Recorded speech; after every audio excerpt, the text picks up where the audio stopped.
You're probably looking at this and saying, wait a minute, that's not the Dr. Bob I'm used to seeing in his weekly blogs and vlogs. Well, you didn't see me last Wednesday night either, and that's because my wife and I both have been down with a very serious case of flu. My heart goes out to those of you who have gone through this, because you know this flu season has been one of the worst. And I got my flu vaccine, and it still didn't stop this thing from knocking me down. But I got out of bed to come here and turn on my phone and give you a very special message, because I think it's crucial right now. It's about how to avoid a Christmas hangover. You know, Christmas is one of the most stressful times of the year, and that's ironic because we celebrate the Prince of Peace. But for some of the holidays are not peaceful. One reason is unrealistic expectations. The holidays are a time to be celebrated like one big happy family, but it may not be a big happy family. And remember, those relatives who fight all year long, they probably didn't take a break at Christmas dinner, right? The obnoxious uncle or the rebellious teenager may have been at their worst with the high tensions of Christmas. Also, there's a lot of pressure to be joyful, to be happy, when in fact, life circumstances this past year may have left you very depressed. The expectation of happiness at Christmas can put a harsh light on someone, especially who has lost a loved one in the last year. Christmas can also exacerbate differences and misunderstandings that already exist within the family structure. Plus, there's a lot of pressure to get the right gift, one that's not too expensive, not too cheap, and then did the person even like what you gave them? And, did they want it no matter what the price? Well, add to that the loneliness for the person at Christmas, at the Christmas table, who just doesn't fit in well.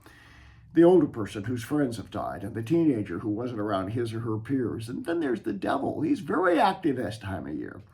I want to describe to you several ways that the devil uses Christmas to his advantage. I want you to read, listen, and prevent suffering from a spiritual Christmas hangover. So here's 4 basic things that the devil does at Christmas. Number 1, he exploits spiritual oppression, depression, sorrow, and grief. There's a myth that suicides increase at the time of Christmas. Actually, they don't, but they do seriously increase right after Christmas when people have this Christmas hangover. So watch out for that. Secondly, the devil has encouraged during this season commercialization of the meaning of the season for the masses. This year, they're estimating the retailers are going to take in over $1 trillion, the biggest in all of history. He tries, the devil, to turn this holiday season into a time of drunkenness and debauchery. That's the third reason. Liquor sales are up 24%. Beer is up 30%. And the fourth thing he does is he tries to change the joy of the world recognizing the coming of Christ into the merriment of sin. And he does that by people overspending, for example. 41% of people this year said they went in debt to get a gift. And $15 billion worth of those gifts will be taken back because people didn't want them.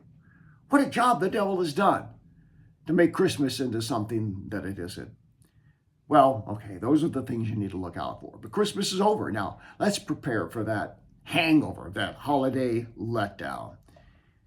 The first thing to do is, as you reflect on the family gathering, remember those who may have offended you, particularly during the holiday season, and the need to forgive those people and reach out to them in the name of Jesus. Secondly, take stock of the generational curses that are in your extended family. Think of all the evils of all those people gathered around the Christmas tree and determine not to repeat their errors. It's a good time to take stock of that.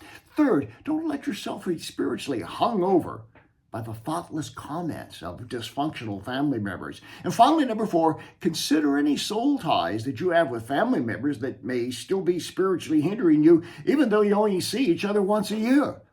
So when you look at those people around the dinner table, when you look at them around the Christmas tree, just take that image back in your mind of what you saw, who they are, what their lives are like. And remember, you're in their bloodline or their extended bloodline.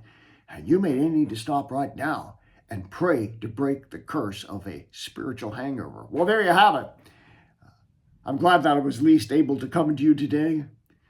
Maybe not like I normally would, but I've summoned all the energy and enthusiasm I could to give you a message of what you need to do now to prevent this Christmas spiritual hangover. Apply this advice, apply it in the coming year, and determine that the next year is going to be different. We can help you to do that if you enroll in Bob Larson University and get started. Also, we can help you with a virtual encounter with me or one of our associate ministers to find out why things didn't go this last year as they should have. Because we want to see you get free in 23. Your financial support and prayers make it possible for us to bring hope for the hurting and freedom to those in spiritual bondage. For the latest information regarding ministry outreaches, go to boblarson.org or call 303-980-1511.